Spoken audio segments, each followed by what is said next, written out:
Ha matado a más seres humanos que todas las guerras modernas juntas. Durante siglos la malaria eliminó a casi la mitad de todas las personas que han vivido en la historia. En 1967, en plena guerra de Vietnam, estaba matando a más soldados que las balas. Los ejércitos más poderosos del mundo no podían detener a un parásito microscópico. Los medicamentos existentes fallaban, la resistencia se expandía y el tiempo se agotaba. La ciencia moderna no tenía la respuesta, así que China hizo algo impensable. En lugar de mirar hacia el futuro, miró 1600 años hacia el pasado. En un antiguo texto médico del año 340 después de Cristo, escondido entre remedios olvidados, encontraron una instrucción aparentemente simple sobre una planta común. Una mala hierba que crecía sin esfuerzo en suelos pobres. Una planta que podía bajar la fiebre en horas. Que destruía parásitos con una eficacia sin precedentes. Y que décadas más tarde le daría a una científica el premio Nobel. Hoy la conocemos como artemisinina. Los tratamientos basados en esta molécula han reducido la mortalidad global por malaria en más de un 20%, salvando más de 100,000 vidas al año solo en África. La Organización Mundial de la Salud la considera el pilar del tratamiento moderno contra la malaria. Y sin embargo hay algo que rara vez se menciona. La molécula proviene de una planta que cualquiera puede cultivar en su jardín, por el precio de un paquete de semillas de $5. Pero nos dicen que no debemos usar la planta completa. Nos dicen que es peligroso. Nos dicen que solo la versión farmacéutica es segura. Y lo más inquietante no es la malaria. Es lo que los investigadores descubrieron después, cuando empezaron a estudiar qué le hace esta planta a las células que más hierro consumen en el cuerpo humano. Entonces la pregunta es inevitable. Si esta hierba salvó millones de vidas, ¿qué más podría estar haciendo que casi nadie se atreve a discutir? Bienvenido a Semillas Ancestrales. Para entender cómo una planta común terminó salvando millones de vidas, tenemos que viajar al año 340 después de Cristo, durante la dinastía Jin oriental en China. Un erudito y alquimista llamado Ge Hong estaba compilando un manual de emergencia titulado Zhouhou Beiji Fang, que puede traducirse como recetas de emergencia guardadas en la manga. No era un texto filosófico ni ceremonial, era práctico, directo, diseñado para momentos de crisis. En sus páginas reunió cientos de remedios para enfermedades graves, infecciones, mordeduras, fiebres intermitentes. Y entre esas recetas aparece una instrucción sorprendentemente específica. Para tratar lo que hoy conocemos como malaria, Ge Hong escribió: tomar un puñado de chingao, remojarlo en aproximadamente 2 litros de agua, exprimir el jugo y beberlo todo. Nada más. Pero hay un detalle que durante 1600 años pasó desapercibido. En ningún momento menciona hervir la planta. En la medicina tradicional china, hervir hierbas era una práctica común. Las decocciones eran estándar. Sin embargo, aquí la instrucción es distinta: remojar y exprimir, sin calor. Durante siglos, este detalle pareció irrelevante. Los médicos posteriores preparaban infusiones calientes como era costumbre. Y aunque la planta mantenía reputación como tratamiento para fiebres, los resultados eran variables. Lo que nadie sabía en el siglo IV era que dentro de las hojas de la Artemisia annua, el nombre botánico del chingao, existía una estructura química extremadamente sensible al calor. Hervirla destruía precisamente el compuesto más valioso. Ese pequeño detalle técnico escrito en una frase aparentemente simple, hace más de 16 siglos, se convertiría en la clave que cambiaría la medicina moderna. Y el mundo no lo entendería hasta 1971. Más de 1000 años después de Ge Hong, durante la dinastía Ming, otro gigante de la medicina china retomó esta planta. En 1596, Li Shichen, uno de los médicos más respetados de la historia de China, publicó su monumental obra Bencao Gangmu Compendio de Materia Médica. Este texto no solo recopilaba conocimientos farmacológicos, sino que sistematizaba siglos de observación clínica. Allí incluyó nuevamente el Qinghao, recomendándolo específicamente para tratar fiebres intermitentes, el síntoma clásico de la malaria. En esta etapa, la planta ya formaba parte establecida de la medicina tradicional china. No era un secreto olvidado, era un recurso conocido. Con el tiempo, el mundo occidental la conocería como wormwood, o ajenjo dulce en el caso de Artemisia annua. El nombre no es casual. Wormwood significa literalmente madera contra gusanos. Desde la antigüedad, distintas especies del género Artemisia se utilizaban para expulsar parásitos intestinales. La función estaba incorporada en el propio nombre. No solo trataba la fiebre, también ayudaba a combatir infestaciones internas. Durante siglos, generaciones enteras la utilizaron sin conocer su química interna. No sabían nada de peróxidos radicales libres ni puentes endoperóxido. Solo sabían que funcionaba. Pero fuera de Asia, el mundo moderno ignoraba este conocimiento. Y cuando siglos después, la malaria comenzó a derrotar a los ejércitos modernos y los medicamentos dejaron de funcionar, alguien recordaría estas páginas antiguas. Y el destino de millones cambiaría en cuestión de meses. En 1967, el mundo estaba en guerra. Pero en las selvas de Vietnam no solo se combatía con balas, se combatía contra un enemigo invisible. La malaria estaba devastando tropas enteras. Soldados jóvenes entrenados y armados caían por culpa de un parásito microscópico transmitido por un mosquito. En algunas regiones la enfermedad estaba matando a más combatientes que el propio enemigo. En China la situación era igualmente alarmante. Se registraban alrededor de 30 millones de casos de malaria al año, con aproximadamente 300.000 muertes. Y lo más preocupante, los tratamientos estándar estaban dejando de funcionar.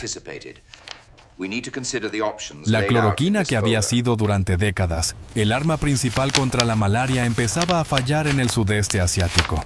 La quinina también mostraba límites. El parásito Plasmodium falciparum estaba desarrollando resistencia. El 23 de mayo de 1967, el gobierno chino convocó una reunión de emergencia en Beijing. De allí nació una operación secreta conocida como Proyecto 523, llamada así por la fecha de su inicio. La misión era clara y urgente: encontrar un nuevo tratamiento eficaz antes de que la malaria debilitara gravemente al ejército y a la población civil. Más de 500 científicos participaron en el proyecto. Se analizaron más de 240.000 compuestos químicos sintéticos. Se evaluaron miles de fórmulas farmacológicas modernas. Nada funcionaba de manera decisiva. Ante la falta de resultados, los investigadores tomaron una decisión inusual para un programa militar en plena Guerra Fría: volver a los textos médicos antiguos. Se revisaron más de 2.000 recetas tradicionales y se probaron 380 extractos herbales provenientes de cerca de 200 plantas diferentes. La mayoría fracasó, pero una planta seguía apareciendo una y otra vez en los manuscritos históricos: Artemisia annua, el antiguo Qingao. Y en medio de la presión política, el secreto parecía estar escondido no en la tecnología más avanzada del siglo XX, sino en una frase escrita hace más de 1600 años. En enero de 1969, el Proyecto 523 incorporó a una investigadora que cambiaría el curso de la medicina moderna: Tu Yuyu, química farmacéutica del Instituto de Medicina Tradicional China. Su misión era casi imposible. No debía crear una nueva molécula sintética en un laboratorio moderno. Debía encontrar en textos antiguos algo que la ciencia contemporánea hubiera pasado por alto. Tu y su equipo comenzaron a revisar sistemáticamente más de 2.000 fórmulas tradicionales. Prepararon y analizaron 380 extractos herbales de aproximadamente 200 plantas distintas. La mayoría no mostró resultados consistentes contra la malaria. Una planta, sin embargo, seguía reapareciendo en los registros históricos: Artemisia annua. Los primeros experimentos fueron frustrantes. Siguiendo métodos científicos convencionales, el equipo hervía la planta para extraer sus compuestos activos. Algunos ensayos parecían prometedores, otros fallaban por completo. Los resultados eran inestables e impredecibles. Tú sabías que algo no encajaba. Entonces volvió a leer cuidadosamente el texto de Ye Hong del año 340 después de Cristo. Y notó un detalle que nadie había considerado seriamente: el manuscrito no decía hervir la planta. Decía remojarla y exprimir su jugo. Tu sospechó que el calor podía estar destruyendo el compuesto activo. El 4 de octubre de 1971, utilizando un método de extracción a baja temperatura con éter, el equipo logró aislar una sustancia que mostró 100% de eficacia contra el parásito de la malaria en ratones y monos infectados. Era un resultado extraordinario. Pero aún quedaba una pregunta crítica: ¿era segura en humanos? En un acto de responsabilidad personal y también de enorme valentía, Tu Youyou y dos colegas se ofrecieron como los primeros voluntarios para probar el extracto. No había protocolos internacionales formales. No había aprobación global, solo urgencia.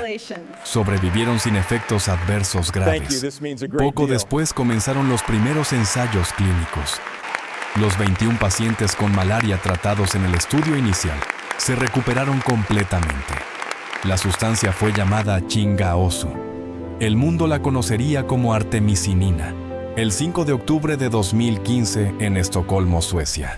Tu Youyou subió al escenario del Premio Nobel. Tenía 84 años.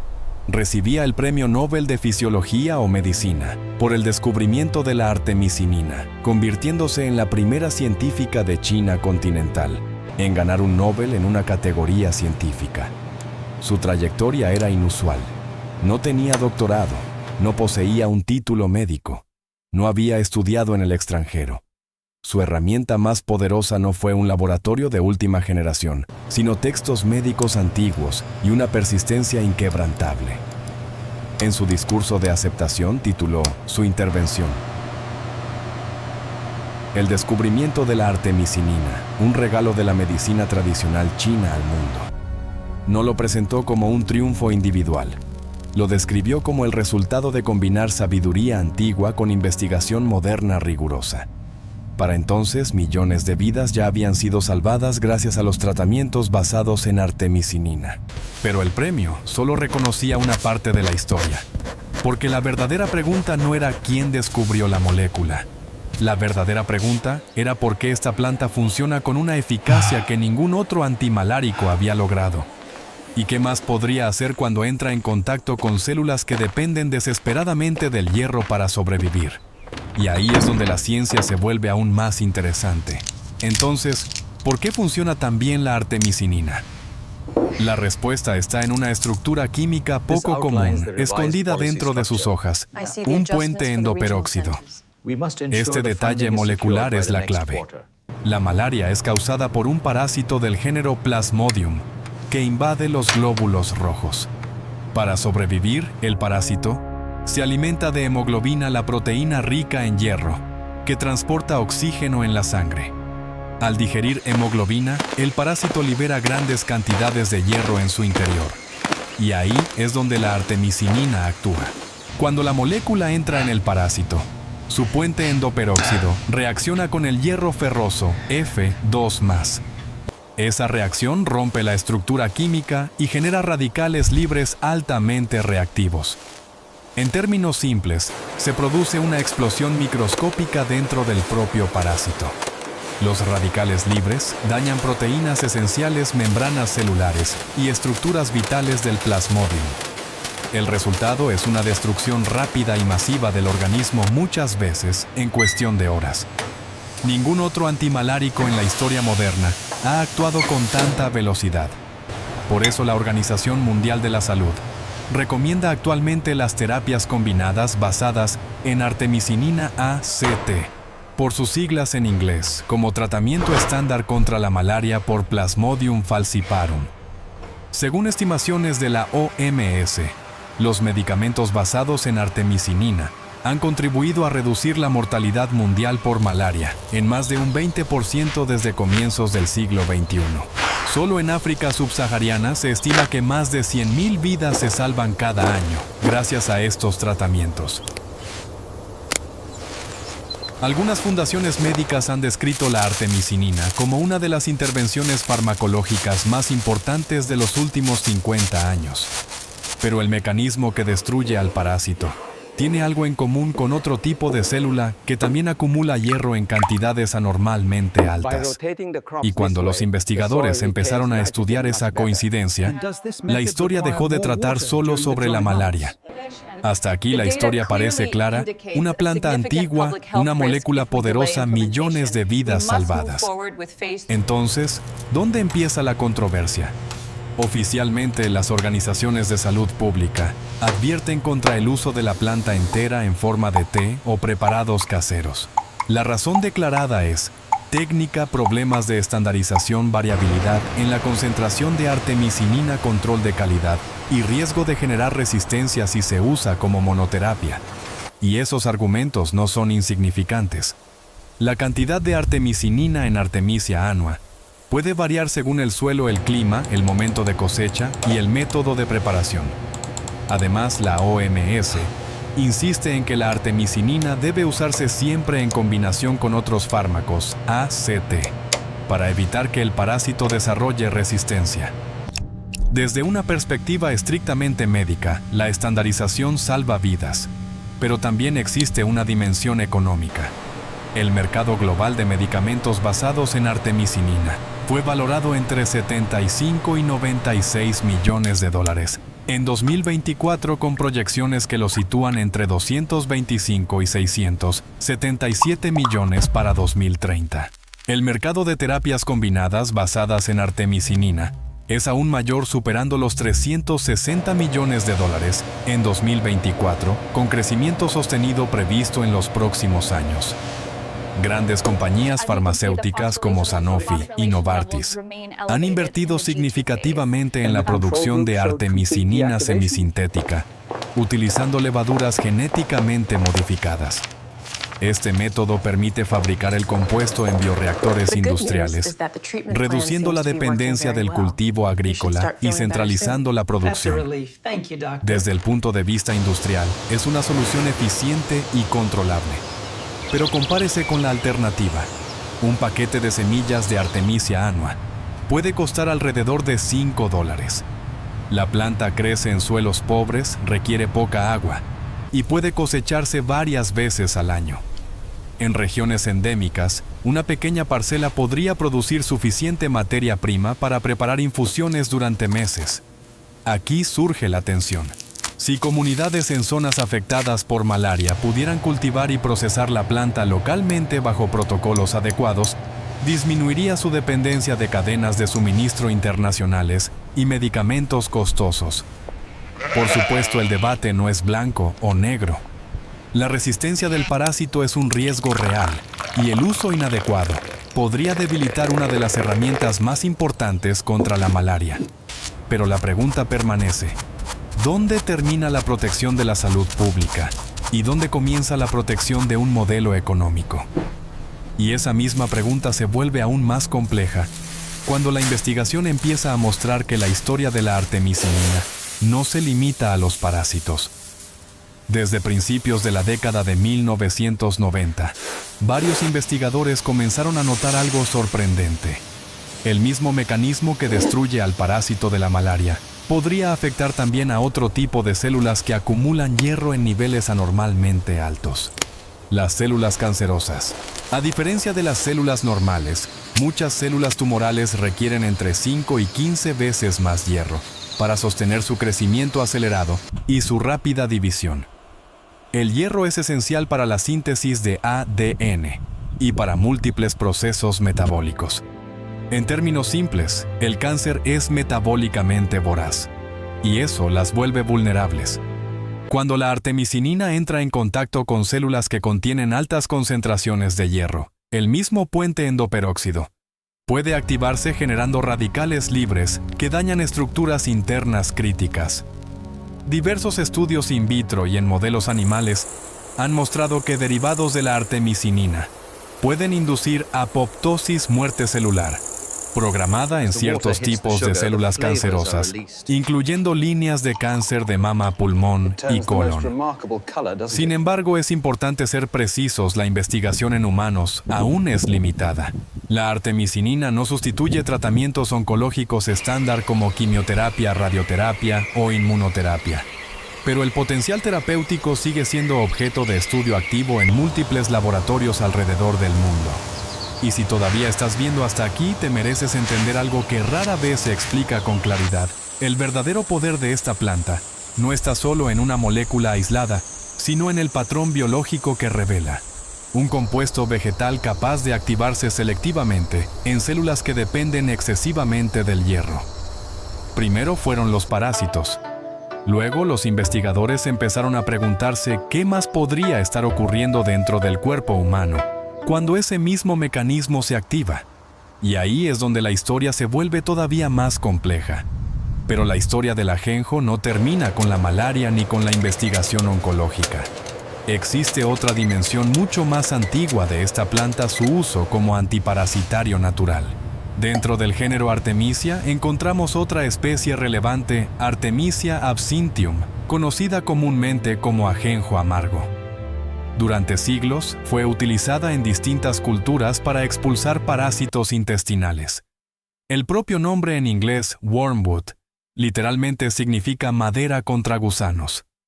Estudios modernos han comenzado a analizar científicamente esta propiedad tradicional. Un estudio publicado en 2017 observó que extractos de Artemisia absinthium provocaron parálisis, daño estructural y muerte en Hymenopletis nana, una tenia común en humanos. En el ámbito veterinario, investigaciones en ganado mostraron que la suplementación con ajenjo redujo la carga de gusanos gastrointestinales en ovejas infectadas con parásitos hematófagos. Los compuestos activos responsables incluyen tuyona en el ajenjo amargo y diversas lactonas sesquiterpénicas presentes en varias especies del género. Estas sustancias interfieren con el sistema nervioso de los parásitos, provocando descoordinación, parálisis y eventual expulsión del huésped. En muchas regiones del mundo donde medicamentos antiparasitarios como el albendazol pueden ser costosos o difíciles de conseguir, el ajenjo representa una alternativa accesible y cultivable localmente. Sin embargo, fuera del contexto de la malaria, las principales organizaciones de salud rara vez destacan estas propiedades.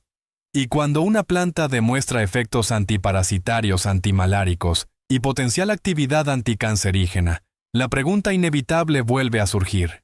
¿Estamos observando una coincidencia o un patrón biológico que todavía no comprendemos completamente? Hay una última pieza en esta historia, y demuestra lo fácil que es destruir la reputación de una planta. El ajenjo tiene una prima cercana, Artemisia absinthium, el ingrediente principal de una bebida famosa del siglo XIX, llamada absenta. En la Europa de finales de 1800, la absenta era conocida como la hada verde. La bebían artistas y escritores como Vincent van Gogh, Toulouse-Lautrec, Oscar Wilde y más tarde Ernest Hemingway. Se convirtió en símbolo de bohemia, creatividad y rebeldía. Pero también fue acusada de provocar locura, violencia y decadencia moral. El punto de inflexión llegó en 1905 cuando un hombre suizo llamado Jean Lanfray asesinó a su esposa y a sus 2 hijas en estado de embriaguez. La prensa destacó que había consumido 2 vasos de absenta antes del crimen. Lo que casi no se mencionó fue que también había bebido coñac, brandy, vino, licor de menta y cerveza. Era alcohólico crónico y llevaba bebiendo desde la mañana. Sin embargo, la narrativa ya estaba construida. Los movimientos prohibicionistas aprovecharon el caso para afirmar que el ajenjo causaba psicosis. Se popularizó incluso un término médico, absintismo. El culpable señalado fue la tuyona, un compuesto presente en la planta, descrito como una supuesta neurotoxina peligrosa. Para 1915, la absenta estaba prohibida en gran parte de Europa y en Estados Unidos. Décadas más tarde, en los años 1990, científicos analizaron botellas originales previas a la prohibición. Descubrieron que los niveles de tuyona promediaban alrededor de 1,3 miligramos por litro, muy por debajo de cualquier dosis con efectos tóxicos o alucinógenos. El problema no era el ajenjo, era el alcohol en exceso, y en muchos casos bebidas adulteradas con sustancias realmente tóxicas como metanol o antimonio. La Unión Europea levantó las restricciones en 1998. Estados Unidos hizo lo mismo en 2007. La locura atribuida a la planta resultó ser en gran medida un mito amplificado por intereses económicos y miedo moral. Y cuando observamos esa historia, es difícil no preguntarse si hoy seguimos viendo el mismo patrón: controlar la narrativa sobre seguridad, crear barreras regulatorias y después monopolizar el compuesto extraído. Entonces, ¿dónde estamos realmente? Tenemos una planta utilizada durante más de 1600 años, validada por uno de los premios científicos más prestigiosos del mundo en 2015, capaz de destruir parásitos con una rapidez sin precedentes, con potencial investigado en otras áreas médicas, y al mismo tiempo rodeada de advertencias, regulaciones y controversias. Seamos claros, la artemisinina no es una cura milagrosa universal. La malaria sigue siendo una enfermedad mortal que requiere tratamiento adecuado. El uso incorrecto puede favorecer resistencia. La concentración del compuesto en la planta varía según condiciones de cultivo. Existen límites reales y preguntas científicas legítimas. El problema no es la ciencia. El problema es el acceso. Cuando un tratamiento depende exclusivamente de cadenas industriales complejas, patentes, producción centralizada y distribución global, las comunidades vulnerables quedan expuestas si ese sistema falla. Pero cuando una parte del conocimiento puede cultivarse, aprenderse y reproducirse localmente, cambia la relación de poder.